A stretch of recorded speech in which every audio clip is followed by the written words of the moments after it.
રકમ નંબર 10 જો બે રેખાઓ વચ્ચેના ખૂણાનું માપ આલ્ફા હોય અને tan આલ્ફા બરાબર 1/3 હોય અને બે રેખાઓ પૈકીની એક રેખાનો ઢાળ બીજી રેખાના ઢાળ કરતાં 2 ગણો હોય તો તે બે રેખાઓના ઢાળ શોધો। આપણે અહીંયા બે રેખાઓ ધારી લઈશું કે ધારો કે L1 અને L2 બે રેખાઓ છે અને તેમના ઢાળ અનુક્રમે M1 અને M2 છે। માટે M1 અને M2 બરાબર લખીશું। અહીંયા કીધું છે કે આ બે રેખાઓ પૈકીની એક રેખાનો ઢાળ કોઈપણ એક રેખાનો ઢાળ બીજી રેખાના ઢાળ કરતાં 2 ગણો છે। એટલે અહીંયા હું આપણે 2x ધારીએ છીએ અને અહીંયા x થઈ જશે 2 ગણો છે આ રીતે। તથા L1 અને L2 વચ્ચેના ખૂણાનું માપ આલ્ફા આપેલું છે આપેલું છે। માટે આપણે અહીંયા ફોર્મ્યુલા લખીશું તો tan આલ્ફા બરાબર માનાંકમાં M1 - M2 upon 1 plus M1 M2। હવે tan આલ્ફા બરાબર 1/3 આપેલું છે માટે 1/3 બરાબર M1 ની કિંમત મૂકીશું 2x, M2 ની મૂકીશું x, નીચે 1 પ્લસ M1 ગુણ્યા M2 એટલે 2x²। સાદરૂપ આપીશું ઉપર x વધશે x અને 1 પ્લસ 2x²।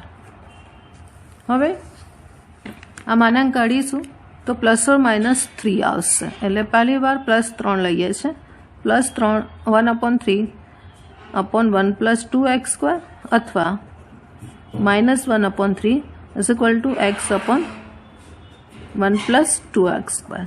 હવે અહીંયા સાદરૂપ આપીશું એટલે 1 પ્લસ 2x² બરાબર 3x માટે 2x² માઇનસ 3x પ્લસ 1 બરાબર 0 અને અહીંયા પણ એવી રીતે થશે કરીએ સાદરૂપ તો -1 - 2x² બરાબર 3x માટે અહીંયા મળશે 2x² વત્તા 3x પ્લસ 1 બરાબર 0।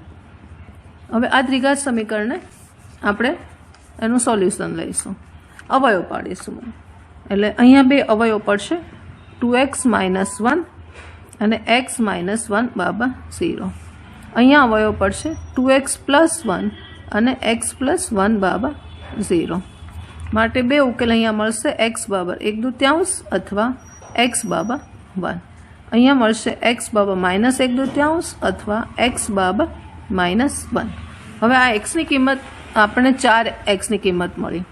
આપણે બે રેખાઓના ઢાળ શોધવાના છે એટલે આપણે ઢાળ M1 ને M2 ધાર્યા છે એમાં M1 બરાબર 2x M2 બરાબર x ધારેલું છે એમાં x ની આપણે 4 કિંમતો મૂકીશું એટલે M1 બરાબર 2x અને M2 બરાબર x માં પહેલું x મૂકીશું x બરાબર 1/2 મૂકીશું તો આપણને ઢાળ મળશે અહીંયા 1/2 મૂકીશું તો 1 અને અહીંયા મળશે 1/2 મૂકતા 1/2 x છે એટલે 1/2 એટલે પહેલો ઢાળ 1 થશે અને બીજી રેખા L2 નો ઢાળ થશે 1/2 એવી રીતે બીજી કિંમત મૂકશું x બરાબર 1 છે તો અહીંયા 1 મૂકીશું તો 2 અને મળશે 1 પછી અથવા આ બધું અથવા છે x આ હશે અથવા આ હશે અથવા હવે -1/2 મૂકીશું તો -1/2 x મૂકું -1 આવશે અને અહીંયા આવશે -1/2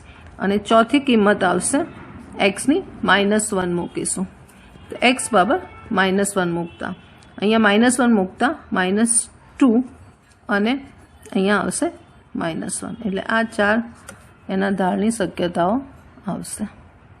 9.1 ની રકમ નંબર 11 એક રેખા x1 y1 અને hk માંથી પસાર થાય છે। જો આ રેખાનો ઢાળ m હોય તો સાબિત કરો કે k - y1 બરાબર m h - x1। હવે આ બે બિંદુમાંથી પસાર થતી રેખાનો ઢાળ m આપેલો છે એટલે આપણે m બરાબર ફોર્મ્યુલા લઈશું y2 - y1 upon x2 - x1। હવે આ પહેલું બિંદુ છે, આ બીજું છે, એટલે આ x1 y1 છે, આ x2 y2 છે, એટલે k માઇનસ y1 અને નીચે આવશે h minus x is equal to m છે. હવે સાદુરૂપ આપીશું એટલે m into h minus x is equal to k minus y1. આપણે સાબિત કરવાનું છે, આવી ગયું છે. k માઇનસ y1 બરાબર m h માઇનસ x1.